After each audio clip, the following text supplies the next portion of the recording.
समझिए, हम लोग कहा जाता है कि यदि दिए गए परमाणुओं का आकार, यदि दिए गए परमाणुओं का आकार समान हो, ठीक है, या उनकी ऊर्जा समान हो, लगभग समान हो, नहीं तो वैसे परमाणुओं के कक्षकों के बीच का अतिव्यापन प्रभावी अतिव्यापन कहलाता है। यहाँ कहा जा रहा है, हम लोग को ध्यान समझना है। यहाँ से हम लोग कह रहे हैं कि यदि दो परमाणुओं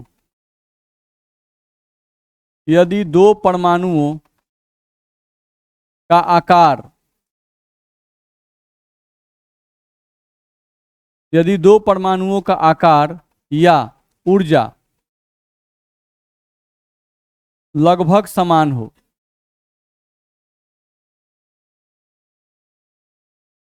लगभग समान हो, ध्यान रखना है, यदि दो परमाणुओं का आकार या ऊर्जा लगभग समान हो तो वैसे परमाणुओं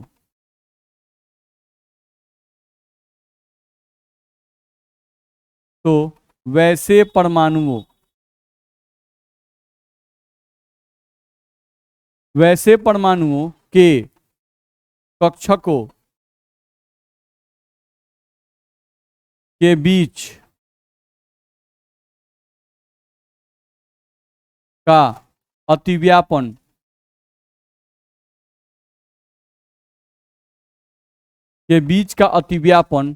प्रभावी अतिव्यापन कहलाता है। प्रभावी अतिव्यापन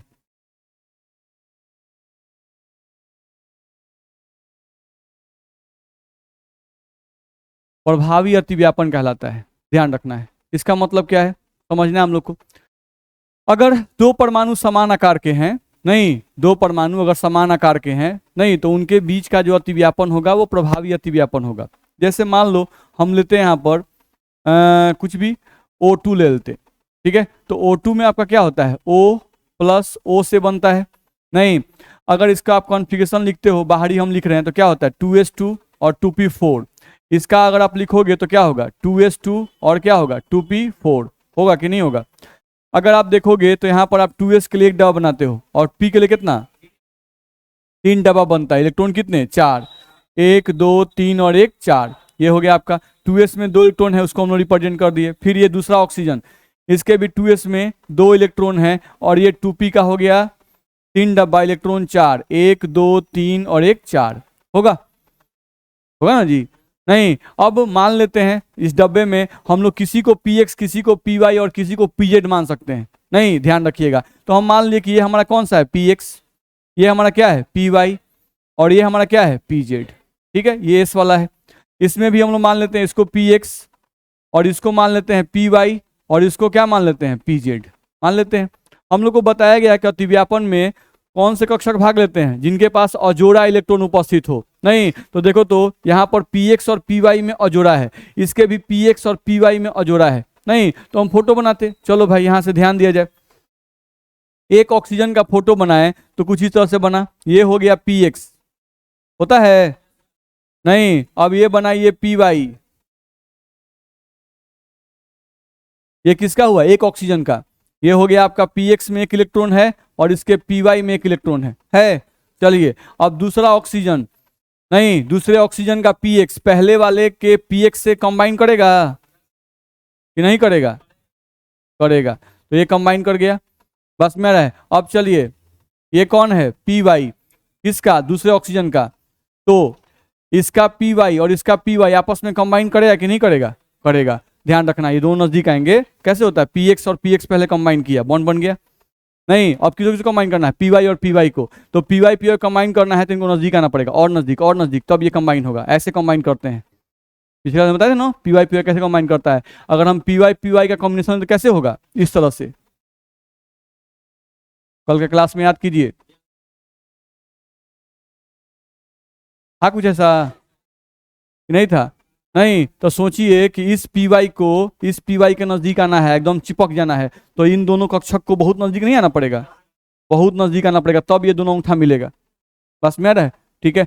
तो वही हम लोग का हो रहा है, तो यहाँ पर ध्यान रखना, ये px और px कंबाइन किया और यहाँ py तो बहुत नजदीक लाकर नहीं दिखा सकते हैं, नहीं, कॉम्बिनेशन ऐसे ही होगा, लेकिन हम लोग एक लाइन से रिप्रेजेंट करते हैं कि इनके और इनके बीच में कॉम्बिनेशन हो गया, इनके और इनके बीच में अतिव्यापन हो गया। मेरी बात समझ में आ रही है? नहीं, तो यहाँ पर आपको ध्यान रखना, ये एक ऑक्सीजन था और ये एक ऑक्सीजन था, तो दो ऑक्सीजन आपस में कंबाइन किए, नहीं तो इनके बीच में कई गो बॉन्ड बना, दो गो। तो सोचो यहाँ पर ये जो था वो कौन सा कक्षक था, 2px, और ये भी कौन था, तो 2px और 2px दोनों की एनर्जी क्या है, सेम है, दोनों की एनर्जी क्या है, सेम है। ठीक है, तो ये जो होंगे वो कैसा बॉन्ड बनाएंगे, स्टेबल, ये बॉन्ड क्या बनेगा, स्टेबल, क्योंकि दोनों की एनर्जी लगभग क्या है, सेम है। तो जनरली ऐसा देखा जाता है कि अगर दो कक्षक जिनकी ऊर्जा समान हो, अगर वो आपस में मिक्स करते हैं, नहीं तो उनके बीच का अतिव्यापन प्रभावी अतिव्यापन होता है और उनके द्वारा बनाया गया आबंध सामान्यतः क्या होता है, स्ट्रांग होता है। ठीक है, अब हाँ बोलिए, दो अलग अलग परमाणु मिल सकते हैं, कोई दिक्कत नहीं है।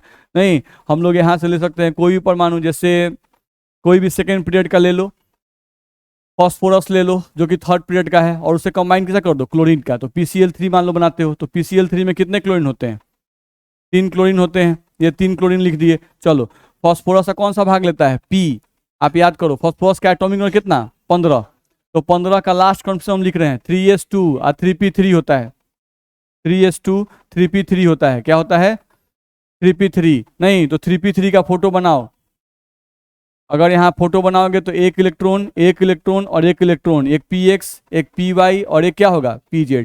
बोलो दिक्कत है?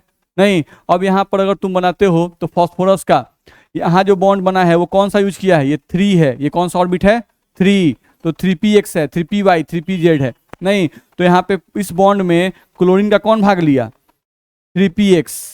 ठीक है, अब क्लोरीन का कॉन्फ़िगरेशन लिखो, क्लोरीन का एटॉमिक नंबर 17, इसका कॉन्फ़िगरेशन लिखोगे तो 3s2 3p5 होगा, नहीं। अब यहाँ पर 3p5 का फोटो बनाओ, तो p के लिए डब्बा कई गो, 3 गो, डब्बा बना दिए तो इलेक्ट्रॉन भरो, 2 2 4 और 1 5 होगा, और इसको मान लो कि ये कौन सा है, px, नहीं एक क्लोरीन का हम मान लिए px, तो यहाँ जो बॉन्ड बनेगा फॉस्फोरस और क्लोरीन के बीच में, तो यहाँ पे कौन सा ये ऑर्बिट नंबर है, 3 है, हटन लिए हैं जी, नहीं तो यहाँ पे कॉम्बिनेशन किसके बीच में हो रहा है, 3px और 3px के बीच में कॉम्बिनेशन से बॉन्ड बन रहा है, नहीं तो स्टेबल बॉन्ड होगा।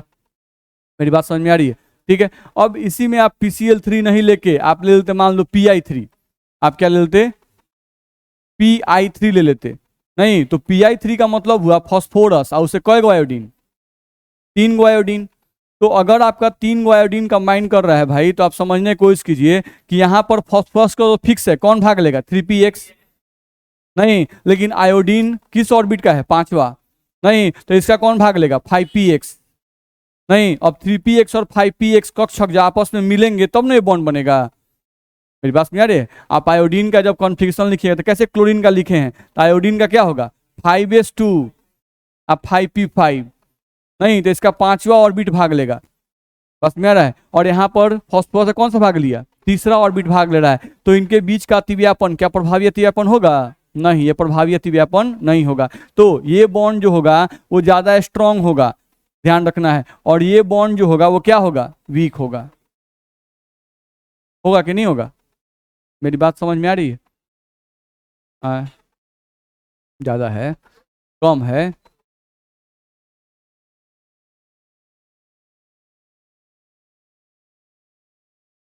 बॉन्ड बनेगा लेकिन स्टेबल नहीं बनेगा, वीक बॉन्ड बनेगा, बस में रहे, एक आपका स्टेबल है और एक आपका अनस्टेबल है, यानी एक रिएक्शन करना चाहता है, एक रिएक्शन नहीं करना चाहता है, नहीं बस में रहे, तो उस केस में क्या होगा, जैसे यहाँ पर क्या था, 3 और 3 दोनों एनर्जी क्या थे, सेम थे, नहीं तो इन दोनों के बीच में बॉन्ड आसानी से बनेगा क्योंकि एनर्जी का डिफरेंस बहुत कम है, ध्यान रखना है, ओवरलैपिंग आसानी से हो जाएगा, लेकिन यहाँ पर एनर्जी डिफरेंस क्या है, ज़्यादा है, तो एनर्जी डिफरेंस ज़्यादा होगा तो एनर्जी ओवरलैपिंग यानी अतिव्यापन उतना आसानी से नहीं होगा, ध्यान रखना है। ठीक है, अतिव्यापन होने के लिए जरूरी है कि एनर्जी डिफरेंस क्या रहे, कम से कम रहे। ठीक है, बोलो इतना में दिक्कत है किसी को भी?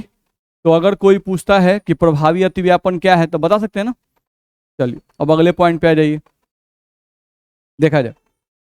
अब यहां से हम लोग को बताया जा रहा है कि जो अतिव्यापन है यानी ओवरलैपिंग जो है वो दो तरह का होता है।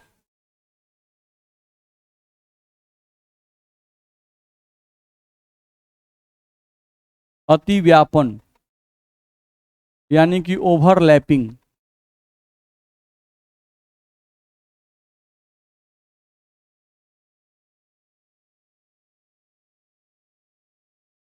ओवरलैपिंग को हम लोग देखें अगर, तो ओवरलैपिंग में बोल रहा है कि ओवरलैपिंग जो है ये आपका दो तरह का होता है।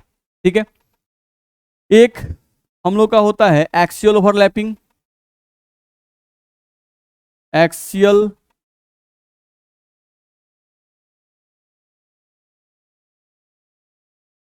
ओवरलैपिंग, जिसको अक्षीय अतिव्यापन कहते हैं।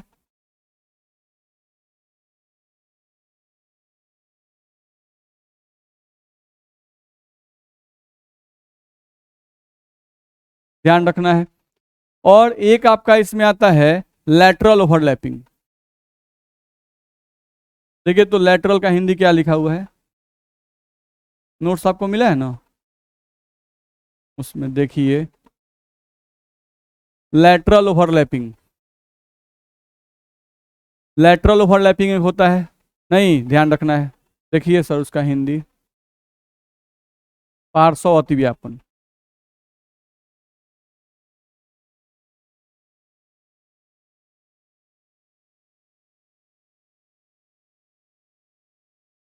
चलिए ध्यान दिया जाए। तो हम लोग को अतिव्यापन यानी ओवरलैपिंग में दो तरह के ओवरलैपिंग होंगे। एक आपका ओवरलैपिंग कौन हो गया, एक्सियल ओवरलैपिंग, और एक ओवरलैपिंग कौन हो गया आपका, लैटरल ओवरलैपिंग। नहीं, यानी कक्षक दो तरह से अतिव्यापन करते हैं, इनको हमको ध्यान रखना होगा। चलो ध्यान समझा जाए। देखो तो अगर हम लोग बात करते हैं एक्सियल ओवरलैपिंग की,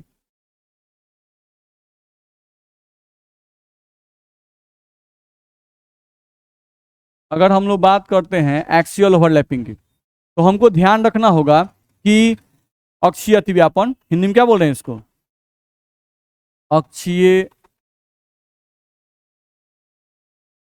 अतिव्यापन। ध्यान रखना है, इसको इंड टू इंड ओवरलैपिंग भी कहते हैं। इसको हम लोग कहते हैं इंड टू इंड ओवरलैपिंग।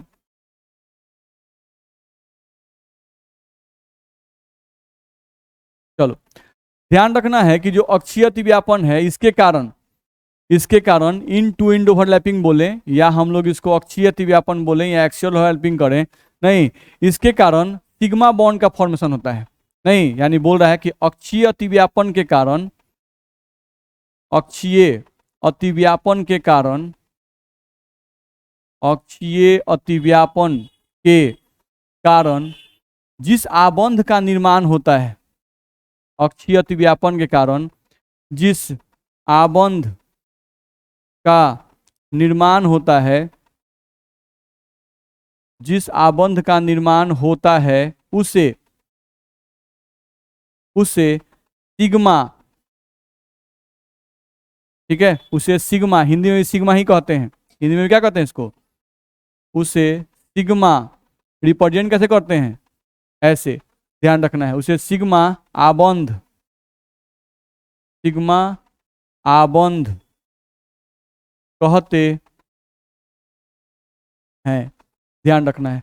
तो अगर कभी कोई कह रहा है कि अक्षीय अतिव्यापन हो रहा है, तो याद रखिएगा कि अक्षीय अतिव्यापन के कारण जिस आबंध का निर्माण होता है उसे सिग्मा आबंध कहते हैं, ये ध्यान रखिएगा। ठीक है, सेम एज अगर हम लोग बात करते हैं यहां पर लैटरल ओवरलैपिंग यानी पार्श्व अतिव्यापन का बात करें, ध्यान रखना है, हम लोग बात कर रहे थे लैटरल ओवरलैपिंग का बात कर रहे थे, लैटरल ओवरलैपिंग, जिसको आप हिंदी में पार्श्व अतिव्यापन कह रहे थे।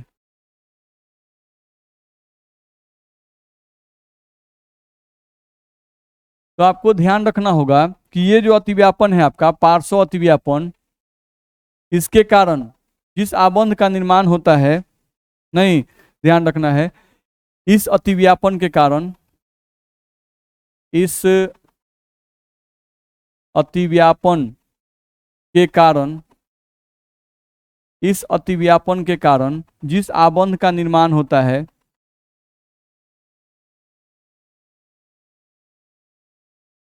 जिस आबंध का निर्माण होता है उसे पाई बॉन्ड, उसे पाई, जिसको ऐसे रिप्रेजेंट करते हैं, उसे पाई बॉन्ड या पाई आबंध कहते हैं। ध्यान रखना है। तो यहाँ से दो बातें हम लोग कही गई नहीं कि भाई अतिव्यापन दो तरीके से होता है, एक अक्षीय अतिव्यापन होता है और एक पार्श्व अतिव्यापन होता है। अक्षीय अतिव्यापन के कारण जो बॉन्ड बनेगा उसे हम लोग सिग्मा बॉन्ड कहेंगे, और पार्श्व अतिव्यापन के कारण जो बॉन्ड बनेगा उसे पाई बॉन्ड कहेंगे। ये बात कहा गया।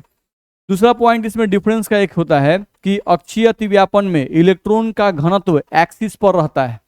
ठीक है, अक्षीय अतिव्यापन में इलेक्ट्रॉन का घनत्व एक्सिस पर रहता है।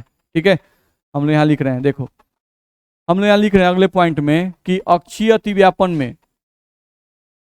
अक्षीय अतिव्यापन के कारण इलेक्ट्रॉन का घनत्व, अक्षीय अतिव्यापन के कारण इलेक्ट्रॉन का घनत्व, इलेक्ट्रॉन का घनत्व एक्सिस पर लाई करता है या एक्सिस पर उपस्थित रहता है, एक्सिस पर उपस्थित रहता है। ध्यान रखिएगा। जबकि पार्श्व अतिव्यापन के कारण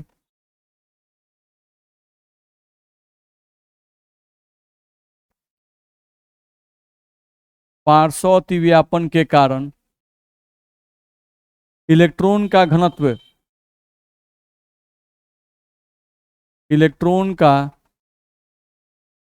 घनत्व एक्सिस के ऊपर या एक्सिस के नीचे उपस्थित रहता है।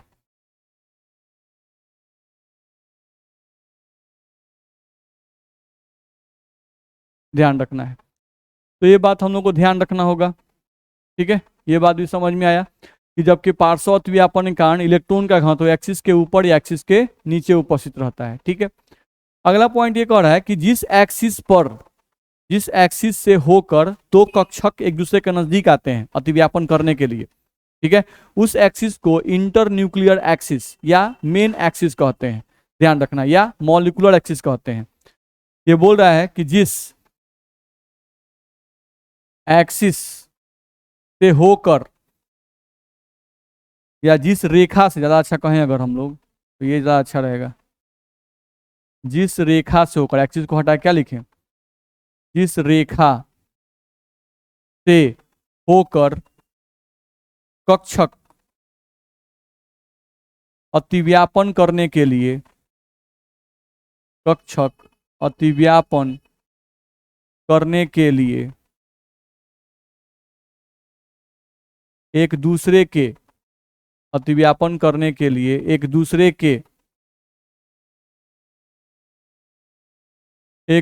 के नजदीक आते हैं,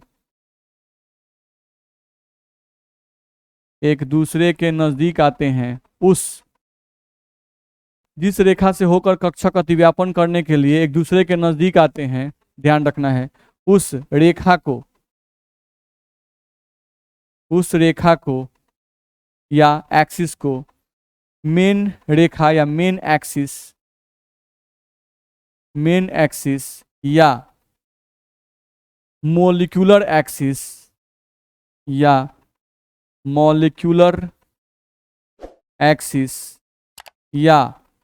इंटर न्यूक्लियर एक्सिस कहते हैं। ध्यान रखना है।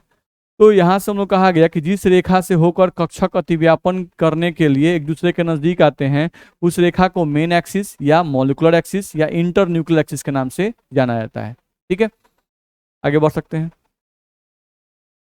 अब देखो, जो कक्षक का अतिव्यापन है, ठीक है, ये एक रेखा पर होकर होता है। एक रेखा के एलोंग दो कक्षक नजदीक आते हैं और उनके बीच में क्या होता है, अतिव्यापन होता है।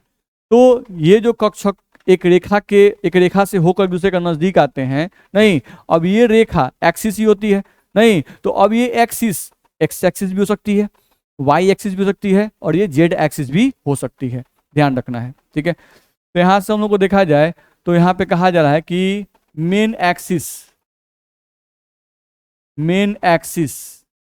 ठीक है, आपका कोई बोल रहा है कि मेन एक्सिस क्या होगा, तो कोई भी एक्सिस हो सकता है, एक्स एक्सिस पे भी हो सकता है, वाई पे हो सकता है और जेड पे हो सकता है। नहीं तो मेन एक्सिस बराबर एक्स एक्सिस भी हो सकता है या वाई एक्सिस भी हो सकता है या जेड एक्सिस भी हो सकता है।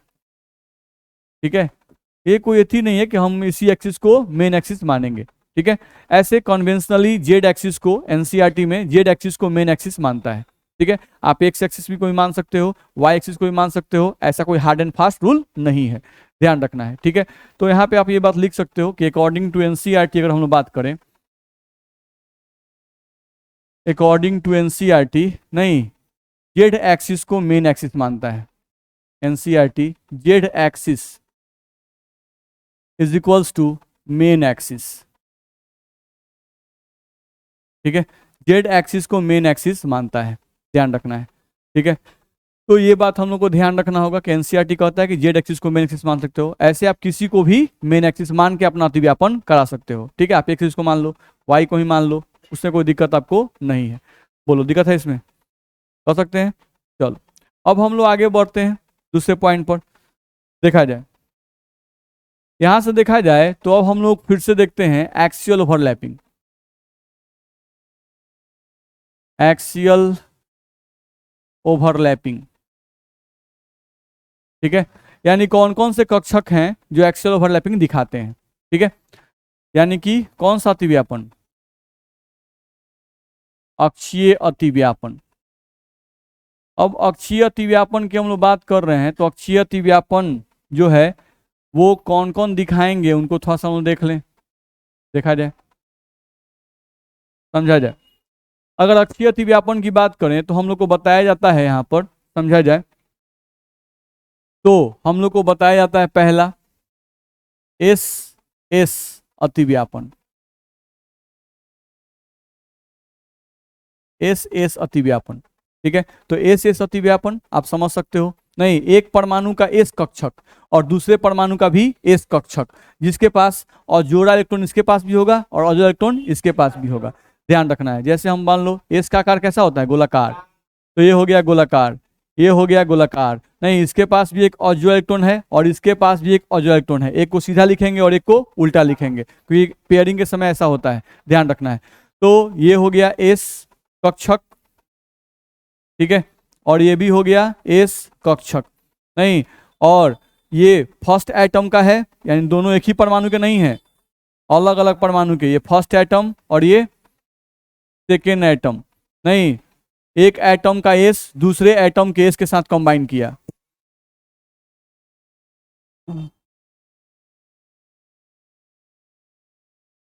गधा, जब दोनों सीधा रहेगा तब एगो पलट जाएगा, एगो सीधा एगो उल्टा होता काहे को पलट जाएगा।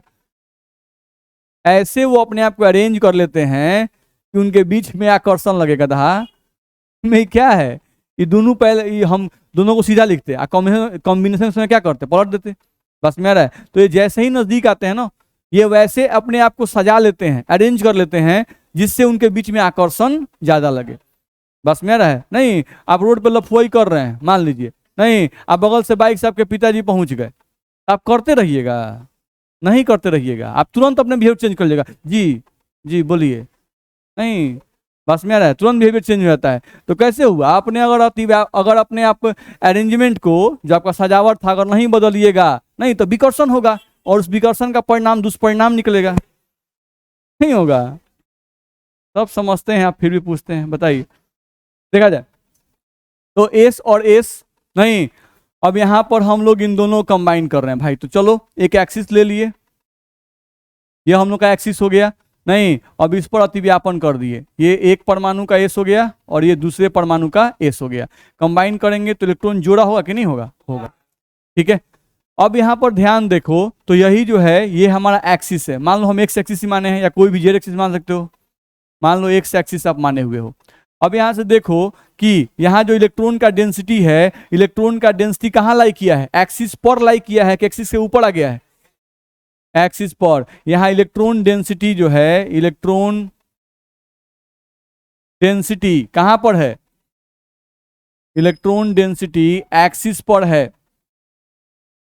तो अगर इलेक्ट्रॉन डेंसिटी एक्सिस पर है तो एस और एस के बीच का जो अतिव्यापन होगा वो कैसा अतिव्यापन कहलाएगा? अक्षीय अतिव्यापन, एक्सियल ओवरलैपिंग कहलाएगा। और यहां पर जो बॉन्ड बनेगा उस बॉन्ड को कौन सा बॉन्ड कहेंगे? सिग्मा बॉन्ड कहेंगे, ध्यान रखना है। तो कभी भी अगर एस और एस का अतिव्यापन हो जाए तो उस अतिव्यापन को आप कौन सा बॉन्ड कहिएगा? Sigma bond. इसमें दिक्कत है, ध्यान रखना है। हाँ सर बोलिए। वही भाग लेगा तो नहीं भाग लेगा, तो वो तो एक्साइटेड स्टेट में जाएगा तो भाग लेगा, नहीं ग्राउंड स्टेट में भाग नहीं लेगा, उसको एक्साइट करना पड़ेगा। नहीं, वो अब एक्साइट या तो सराउंडिंग से होता है या तो हम एनर्जी देकर एक्साइट करते हैं। ठीक है, चलिए इतना में दिक्कत नहीं ना है। चलो एग्जाम्पल से देख लो इसका। इसका एग्जाम्पल क्या होगा? H2 का नाम सुने हैं आप लोग? Hydrogen gas. हाइड्रोजन गैस किससे बनता है? H का कॉन्फ़िगरेशन क्या होता है? 1s1। चलो 1s1 यानी S स्फेरिकल, एक इलेक्ट्रॉन। इसका S स्फेरिकल, एक इलेक्ट्रॉन। S और S कंबाइन करेगा कि नहीं कंबाइन करेगा?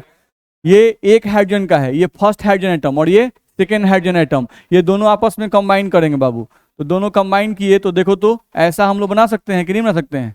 बना सकते हैं। ये दोनों कंबाइन कर गए तो ये एक H और ये एक H, ये एक H का S और ये एक H का S। नहीं, यहाँ पर इनके बीच जो बॉन्ड बना, H और H के बीच में एक एक इलेक्ट्रॉन का शेयरिंग हुआ तो एक बॉन्ड बनेगा।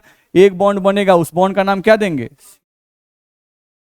ठीक है, कोई पूछता है कि H और H के बीच का जो बॉन्ड बना इसमें कौन कौन से कक्षक भाग लिए, तो इस हाइड्रोजन का S और इस हाइड्रोजन का S। नहीं, या और साफ करना है तो इसका 1s और इसका 1s। बोलो दिक्कत है? नहीं।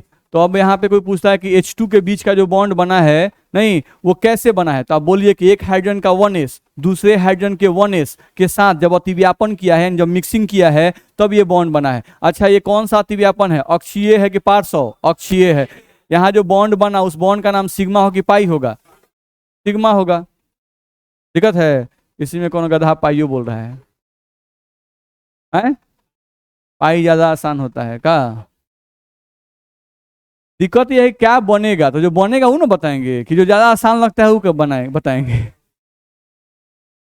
चलिए, तो ये हम लोग को समझ में आ गया। अगले पॉइंट पे आइए। अगला देखा जाए, नहीं तो पहला हम लोग को अक्षीय अतिव्यापन में देख लिए। अब दूसरा दूसरा हम लोग कहा जा रहा है कि एस और पी एक्स कंबाइन करे।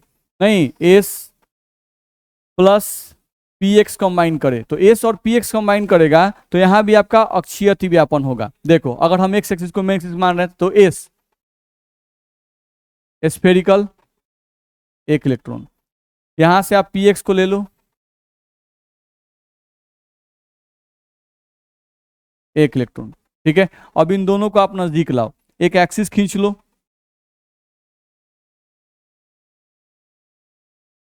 खींच लिए।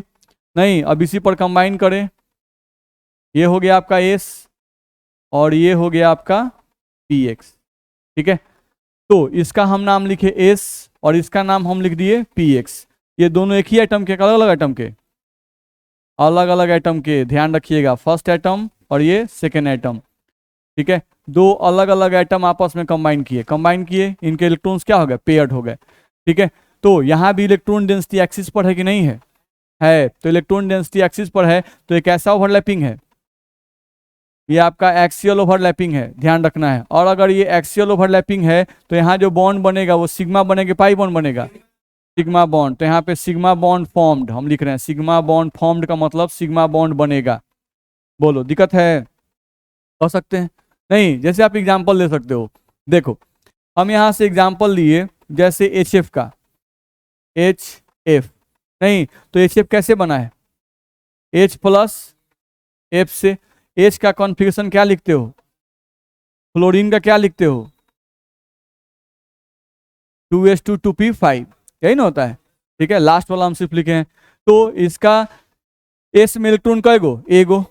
इसका पी का डब्बा बनाओ, तो इसका पी का डब्बा बनाओगे तो डब्बा कय गो? 3 गो। इलेक्ट्रॉन 5 गो, 2 दो 4 और एक 5। हम बोले इसमें किसी को भी पी एक्स, किसी को भी पी वाई और किसी को भी पी जेड मान सकते हैं, तो हम इसको क्या मान लिए, पी एक्स।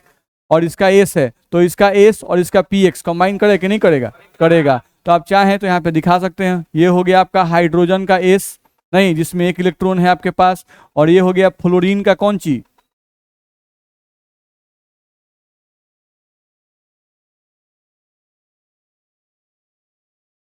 तो ये हुआ आपका एस, और ये क्या हो गया, पी एक्स। ये कौन का है, हाइड्रोजन का, और ये किसका है, क्लोरीन का। दोनों कंबाइन कीजिए, एक लाइन खींच दीजिए, नहीं उस लाइन पर दोनों कंबाइन कर दीजिए, ये हो गया, ये हो गया, यहाँ कंबाइन हो गया। ये हाइड्रोजन था, ये आपका फ्लोरीन था, नहीं इनके बीच जो बॉन्ड बना कौन सा बनेगा, सिग्मा। तो एच एफ और ये सिग्मा। कोई पूछता है कि एच और एफ के बीच का बॉन्ड कैसे बना, तो इसका 1s, नहीं किससे कंबाइन किया, इसके 2px से या px से आप कह सकते हैं, या तो px से कही या 2px से कंबाइन किया, और बिट नंबर भी रिप्रेजेंट आप कर सकते हैं। तो इस तरह से क्वेश्चन पूछता है आपसे, बोलेगा कि एच एफ के बीच का बंध बना है, और ऑप्शन दे देगा, बस में रहा है। तो एच एफ के बीच का बंध बना है, हाइड्रोजन का 1s और फ्लोरीन का 2px जब कंबाइन किया है तो उनके कॉम्बिनेशन से ही ये बॉन्ड बना है। बोलो दिक्कत है, तो ये हम लोग को ध्यान रखना होगा, तो इस तरह से आपको केयर करके बनाना होगा। बोलो दिक्कत है, ठीक है। चल जहाँ क्वेश्चन आप पूछते चलिएगा, जहाँ भी आपके मन में कोई क्वेश्चन उठे तो उसको पूछते चलिएगा, ठीक है। बोलिए।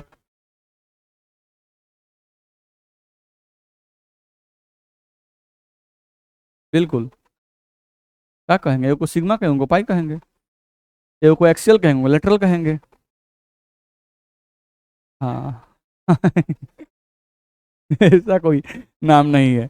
दो तरह से ओवरलैपिंग होगा तो दो तरह से नाम बोलेंगे, बस मेरा है, ठीक है। जितने तरह से ओवरलैपिंग हम लोग करेगा उतने तरह से हम नाम उसको बोल सकते हैं, ठीक है। चलो मिलेगा, अभी बहुत सारा एग्जाम्पल है, हम लोग यहाँ पे आ जाए। इसके बाद हम लोग को ये समझ में आ गया कि पी एक्स एस और पी एक्स के बीच का ओवरलैपिंग हम लोग देख लिए, नहीं हम लोग को बताया गया एस एस ओवरलैपिंग, एस और पी एक्स के बीच का ओवरलैपिंग ध्यान रखना है। अब याद रहे एस और पी वाई के बीच का ओवरलैपिंग और एस और पी जेड का ओवरलैपिंग भी एक्सियल ओवरलैपिंग ही होता है, ध्यान रखना है, ठीक है। अगर हम लोग यहाँ लेते हैं एस और पी वाई, नहीं या आप लेते हो एस और प्लस में पी जेड, तो ये दोनों ओवरलैपिंग भी एक्सियल ओवरलैपिंग ही होता है, ये दोनों ओवरलैपिंग भी आपका एक्सियल ओवरलैपिंग ही होगा, ध्यान रखना है। और इनके कारण भी जो बॉन्ड बनेगा वो बॉन्ड कौन सा बनेगा, तो सिग्मा बॉन्ड आपका बनेगा। कौन सा बॉन्ड बनेगा, सिग्मा बॉन्ड बनेगा, ध्यान रखना है। जैसे इनको रिप्रेजेंट करने का तरीका कैसा होता है, तो यहाँ पर आप y लिए हो तो यहाँ पर आपको y एक्सिस लेना पड़ेगा, ध्यान रखना है। पहले आप रिप्रेजेंट कर लो, ये एक एस हो गया, इसमें एक इलेक्ट्रॉन हो गया, और ये हो गया आपका पी वाई, क्योंकि पी वाई कैसे होता है, y एक्सिस पर, तो ये आपका हो गया पी वाई, और इसको आप दिखा दिए ऐसे, ठीक है। तो ये हो गया आपका एस और ये हो गया आपका पी वाई, ठीक है। ये फर्स्ट एटम किसी एक एटम का है ये, और ये किसी दूसरे एटम का है, सेकेंड एटम, ठीक है, ध्यान रखना है, ठीक है। तो ये पी वाई भी हो सकता है या पी जेड भी हो सकता है, ठीक है। अब यहाँ पर आपको इसमें कॉम्बिनेशन करना है, तो आप कौन सा एक्सिस खींचोगे, वाई एक्सिस, ठीक है। अब वाई एक्सिस पे कंबाइन करना है तो कंबाइन करो, ये हो गया आपका पी वाई, और यहां से आप खींचोगे एस, और इनके इलेक्ट्रॉन्स को रिप्रेजेंट करो। कलर चेंज कर लो नहीं तो उसी में घच पच हो जाएगा, ठीक है। तो इस तरह से आपके देखे जाएं तो दो इलेक्ट्रॉन आपको यहां से मिल जाएंगे, ध्यान रखना है। तो यहाँ भी इलेक्ट्रॉन डेंसिटी जो है वो एक्सिस पर है कि एक्सिस से अलग है, एक्सिस पर है, ध्यान रखना है। तो यहाँ भी कौन सा बॉन्ड बनेगा, सिग्मा बॉन्ड ही बनेगा, मेरी बात समझ में आ रही है ना। तो ये बात आपको ध्यान रखना होगा कि यहाँ पर भी जो बॉन्ड बनेगा वो कौन सा बॉन्ड बनेगा, सिग्मा बॉन्ड बनेगा, ठीक है। तो ये एक्सियल ओवरलैपिंग के बारे में आपको बताया जाता है। चलो दूसरे पॉइंट पे आ जाओ, सेम एज हम लोग जैसे एस पी एक्स बोले, नहीं एस पी वाई बोले और एस पी जेड बोले, ठीक है, ये सब एक्सियल ओवरलैपिंग में आते हैं। साथ साथ आपका पी एक्स अतिव्यापन, यानी एक परमाणु का पी एक्स और दूसरे परमाणु का पी एक्स अगर आपस में मिक्स कर जाए तो ये ओवरलैपिंग भी एक्सियल ओवरलैपिंग ही कहलाता है, ध्यान रखना है, ठीक है। ये भी आपका एक्सियल ओवरलैपिंग ही कहलाएगा। और यहाँ पर जो बॉन्ड होगा वो कौन सा बॉन्ड होगा, सिग्मा बॉन्ड होगा। याद रहे पी एक्स अतिव्यापन को एक्सियल ओवरलैपिंग कह रहे हैं, इसका मतलब हुआ, कंफर्म ध्यान रखिएगा, अर्थात इसका मतलब हुआ कि अर्थात आप यहाँ पर मेन एक्सिस किसको मान के काम कर रहे हैं, एक्स एक्सिस को। ध्यान रखिएगा मेन एक्सिस बराबर आप क्या माने हैं, एक्स एक्सिस, ध्यान रखिएगा, ठीक है। मेन एक्सिस किसको माने हैं, एक्स एक्सिस। तो मेन एक्सिस के लॉन्ग दोनों को नजदीक लाना है, नहीं तो पी एक्स। अगर हम वही वाई एक्सिस को मेन एक्सिस मानते तो उस केस में एक्सियल नहीं होता, लेटरल हो जाता। बस मेरा ना, देख लीजिए हम लोग यहां से क्या किए, एक परमाणु का पी एक्स, ठीक है, जिसके पास अजोड़ इलेक्ट्रॉन है, और ये हुआ दूसरे परमाणु का पी एक्स जिसके पास अजोड़ इलेक्ट्रॉन है। अब इन दोनों कंबाइन करना है। नहीं देखिए खाली फोटो देखने में बड़ा लगता है, इसमें कुछ है वो नहीं, मेरा बात समझ आ रहा है ना। नहीं अब किसी को जैसे जो केमिस्ट्री नहीं पढ़ता हो, जो नहीं जानता हो, नहीं आप लगिए ऐसे ऐसे आप बाँच के बनाने, ऐसे ऐसे बनाने, तो नहीं उसको लगेगा कहने क्या बना रहा है, ठीक है। तो इससे कुछ है नहीं, ध्यान रखना है, बस आपको बस केयर कीजिएगा, आसानी से सब बन जाएगा, ठीक है। हाँ लेकिन इंपॉर्टेंट है, क्वेश्चन पूछता है इससे, ध्यान रखना है, कंपटीशन में से क्वेश्चन खूब आता है, ठीक है, तो ये आपको केयर करना पड़ेगा। चलिए